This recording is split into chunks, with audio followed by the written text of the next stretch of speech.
नमस्कार बच्चों। इस वीडियो के अंदर हम आवर्त सारणी क्लास 11 केमिस्ट्री के महत्वपूर्ण प्रश्न देखेंगे। तो ये भाग 1 रहेगा।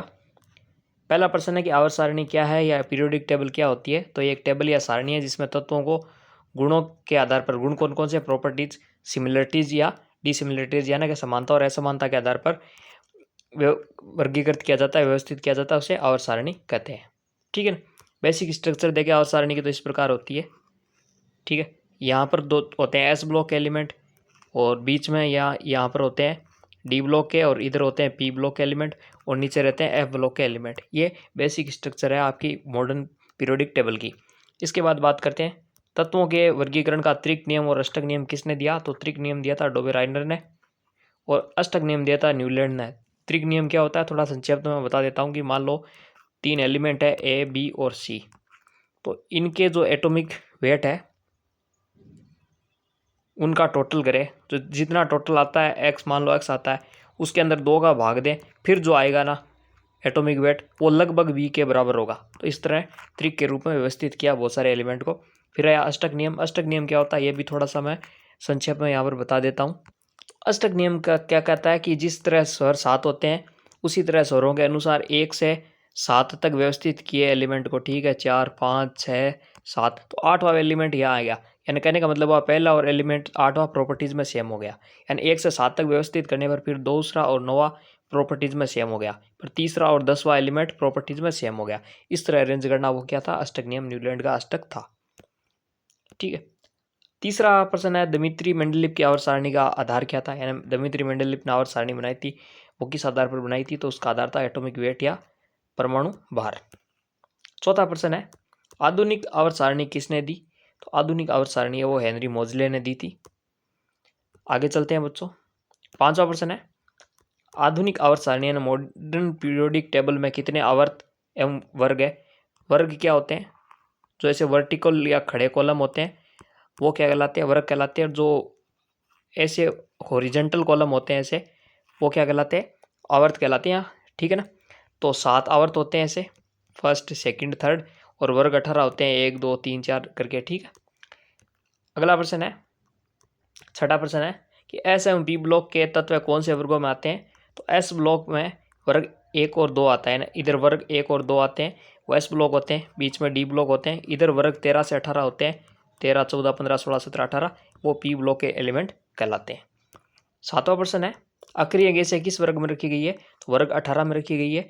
इनका सामान्य इलेक्ट्रॉनिक कॉन्फ़िगरेशन होता है NH2 NP6 और यह सामान्य परिस्थितियों में क्रिया नहीं करती, इसलिए इनको नोबेल गैस या अक्रिय गैस कहते हैं, जैसे कि हीलियम है, नियोन है, आदि गैसें। ठीक है, आगे बात करते हैं 8वें प्रश्न में कि एफ ब्लॉक तत्वों को किस में वर्गीकृत किया गया है। तो इसका उत्तर है लेंथेनॉइड और एक्टिनॉइड के अंदर वर्गीकृत किया गया है। 9वां प्रश्न है कि डी ब्लॉक तत्वों को किन श्रेणियों में वर्गीकृत किया गया है। तो 4 श्रेणियां होती है, 3D, 4D,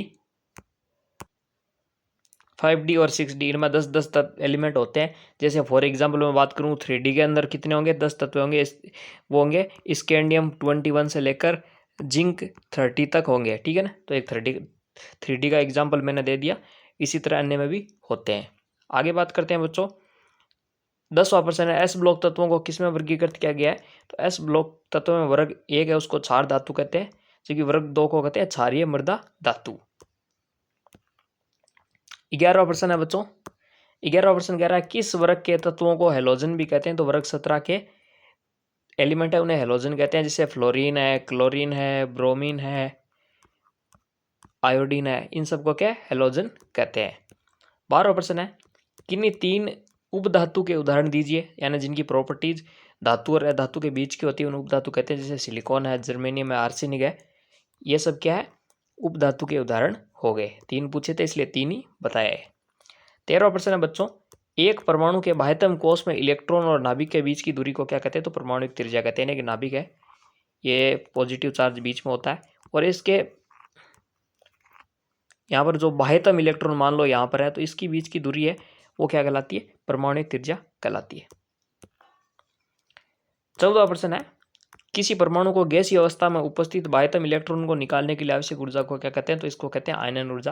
यानी कोई गैसीय अवस्था में परमाणु है उसका जो बाह्यतम इलेक्ट्रॉन है, मान लो एक इलेक्ट्रॉन यहाँ पर है और एक परमाणु है, ठीक है ना, ये यहाँ पर क्या कहते हैं, धनावेश हो गया। तो इस इलेक्ट्रॉन को यहाँ से बाहर खदेड़ने के लिए, निकालने की जो एनर्जी चाहिए होगी आवश्यक कि बाहर निकल जाए, किसमें गैसेज स्टेट होनी चाहिए, ये सबसे मोस्ट है इसकी, तो उसको आयनन ऊर्जा कह देंगे। इसके बाद बात करते हैं बच्चों 15% की। इलेक्ट्रॉन लब्धि एंथैल्पी या इलेक्ट्रॉन बंधुता क्या है, दोनों एक ही तरह की होती है। इलेक्ट्रॉन लब्धि एंथैल्पी यानी इलेक्ट्रॉन गेन एंथैल्पी या इलेक्ट्रॉन एफिनिटी यानी इलेक्ट्रॉन बंधुता क्या होती है, इसकी परिभाषा देखते हैं। तो किसी गैसीय उदासीन परमाणु तत्व द्वारा इलेक्ट्रॉन ग्रहण कर ऋणायन में परिवर्तित होने के दौरान एंथैल्पी परिवर्तन को, यानी अब एक गैसेज है, गैसीय अवस्था में कोई परमाणु है, उसने एक इलेक्ट्रॉन ग्रहण किया और इलेक्ट्रॉन लेकर जब वो ऋणायन में परिवर्तित हुआ, इस दौरान जो एंथैल्पी के अंदर जो चेंज हुआ उसी को कहते हैं इलेक्ट्रॉन लब्धि एंथैल्पी या इलेक्ट्रॉन बंधुता। ठीक है। 16% है कि किसी यौगिक में परमाणु द्वारा बंध के इलेक्ट्रॉन को अपनी ओर आकर्षित करने की क्षमता को क्या कहते हैं, तो उसे विद्युत ऋणता कहते हैं, इलेक्ट्रॉन नेगेटिविटी कहते हैं। ठीक है, यानी दो बंध है, यहाँ पर मैं थोड़ा सा बता देता हूँ, ए और बी दोनों ने समान साझे के इलेक्ट्रॉन बनाए, लेकिन क्या है कि एक एलिमेंट मान लो कि दोनों इलेक्ट्रॉनों को अपनी ओर खींच लेता है, तो इस पर पार्शियली पॉजिटिव आ जाएगा, इस पर पार्शियली नेगेटिव आ जाएगा, इससे पोलर बॉन्ड बन जाएगा। ठीक है, तो ये जो खींचने की इलेक्ट्रॉनों को अपनी ओर खींचने की जो कैपेसिटी है, पावर है, वो क्या है, इलेक्ट्रॉन नेगेटिविटी कहलाती है। 17% है किसी तत्व के बाहरी कोश में उपस्थित इलेक्ट्रॉन की संख्या क्या कहलाती है, तो वो कहलाती है संयोजकता या वैलेंसी। ठीक है, आगे बात करते हैं 18% की। किसी तत्व के परमाणु द्वारा इलेक्ट्रॉन त्याग कर धनायन बनाने की प्रवृत्ति क्या कहलाती है, यह कहलाती है धात्विक गुण। यानी कोई भी एलिमेंट है, ठीक है ना, एलिमेंट को ई से दर्शाते और ये इलेक्ट्रॉन त्याग दे और पॉजिटिव बना ले, तो इसको ये इसकी जो टेंडेंसी है, प्रवृत्ति है, वो धात्विक गुण कहलाती है। इसी तरह अगर ये इलेक्ट्रॉन ग्रहण करके ऋणायन बनाए तो वो अधात्विक प्रवृत्ति कहलाएगी।